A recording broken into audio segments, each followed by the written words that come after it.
focus mostly on one issue today and also on one experimental system and illicit mammals, even though we'll talk also about Drosophila, and that's hepatocellular carcinoma or liver cancer. But anyway, from studying different types of cancer, we found, as I said, 4 different types of inflammatory conditions or situations. We have the more common kind of condition is that you will find chronic inflammation caused by persistent infections and or autoimmune disease, which underlies the development of the cancer and precedes tumor development by many years. And one can follow these and then ask how this increases risk of tumor development and so on. Other situation is that we have a low-grade chronic inflammatory response caused by some type of environmental or dietary exposure. For instance, exposure to asbestos, silica, or maybe even the volcanic ash emanating from Iceland will be found eventually to increase cancer risk, and again by causing chronic inflammatory response, in this case in the airways, but there are other type of exposure that can lead to chronic inflammation in other organs. But then we have 2 more interesting situations, and here the results are a little bit more controversial. We have a tumor-elicited or tumor-associated inflammatory response, even in tumors that are not associated with an underlying inflammatory disease, for instance, breast cancer or prostate cancer. And the question is whether the inflammation represents an attempt by the immune system to control tumor growth, or it's actually something that is taken advantage of by the tumor and then directs it back against us. And unfortunately, I'm not going to discuss this today, but we have worked on this quite extensively, especially, as I said, in the context of prostate and breast cancer. And last but not least, again, I will not discuss today, but we have recently published a paper about the issue of therapy-induced acute inflammation. And I'd just like to mention that cancer therapy, by damaging the tissue, even though it's a cancerous tissue, elicits a wound healing response, which is a type of an inflammatory response. And the question is whether this inflammation that follows the killing of cancer cells, surgical removal of tumors, and so on, actually helps and improves the therapeutic outcome, or actually compromises the therapy, as we have shown in the case of androgen ablation therapy in the case of prostate cancer. But anyway, I just, in a way of introduction, I'd just like to cover some very early studies that we have done to try to understand the role of inflammation in those tumors where inflammation precedes tumor development. And we first addressed this in a classical inflammation-driven cancer, and that's colitis-associated cancer. And by targeting the ITK beta protein kinase, which is essential for the activation of the NF-kappa B transcription factor, we have shown that NF-kappa B is an instrumental player in connecting inflammation and cancer, but it also acts in a highly cell-type specific manner. And we found that in intestinal epithelial cells,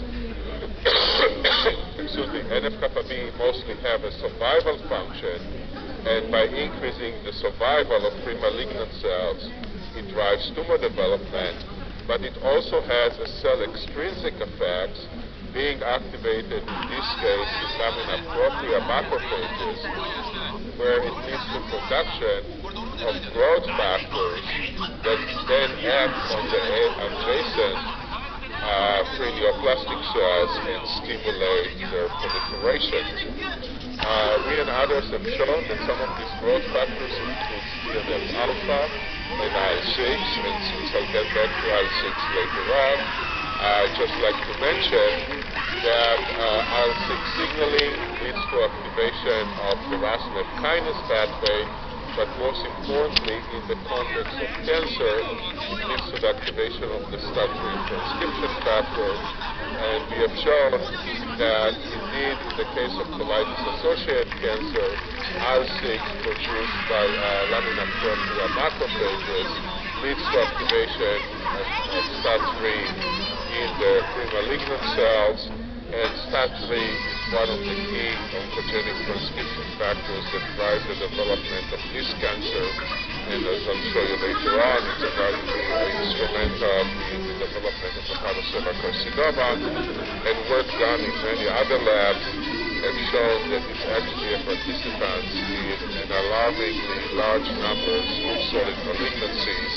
And we believe that strategies to target STAT3 will be quite useful. But from inflammation, I'd like to switch now to a more common condition which is actually related to inflammation, and that's aging. And as you can see in this rather famous painting of Klimt, the human condition changes quite dramatically from young age to old age, and some of the changes are not only associated with wrinkled skin and whiter hair and so on, but there's also a higher level of baseline inflammatory responses in older individuals, and they're more likely to suffer from chronic inflammation of different sorts. And most importantly, in the context of cancer, it is known that aging is actually one of the major driving forces, and if you look at the distribution of tumor incidence versus age, if you look at individuals that are 40 years or younger, you hardly find any tumors, and this looks at all tumors, but if you look at solid malignancies, it's even lower.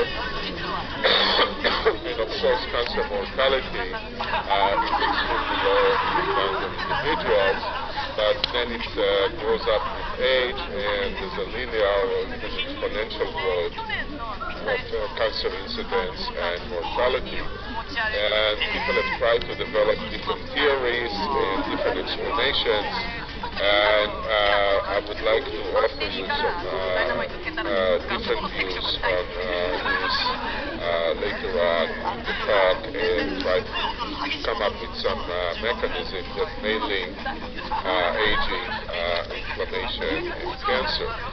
So one of the effects of aging is to increase our body mass, and you can see the aging David is getting thicker.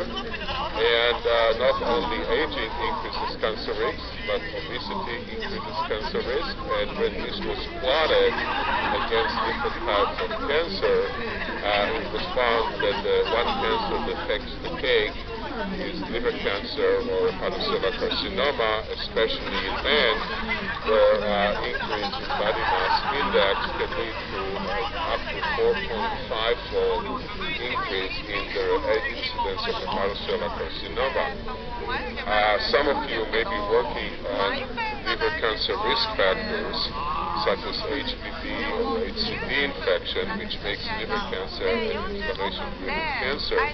They say that 4.5-fold is not that much, because HCV infection can increase cancer risk by 17 or 20-fold. But you have to realize that in the U.S., only 1.5% of the population is infected with HCV, and up to 50% of the population is infected with obesity. So the total impact of obesity on the development of hepatocellular carcinoma and many other cancers is actually incredibly high, and it's been estimated that at least 90,000 cancer-related deaths per year in the U.S. could have been prevented if people would keep their BMI under 25, which is not all that easy. So with this, I'd like to switch to the one cancer that really shows all this interconnectedness between inflammation, aging, and obesity. and that's hepatocellular carcinoma. Hepatocellular carcinoma is the most common form of liver cancer. It's a slow-growing cancer, takes many years to appear, and yet it's a major problem worldwide.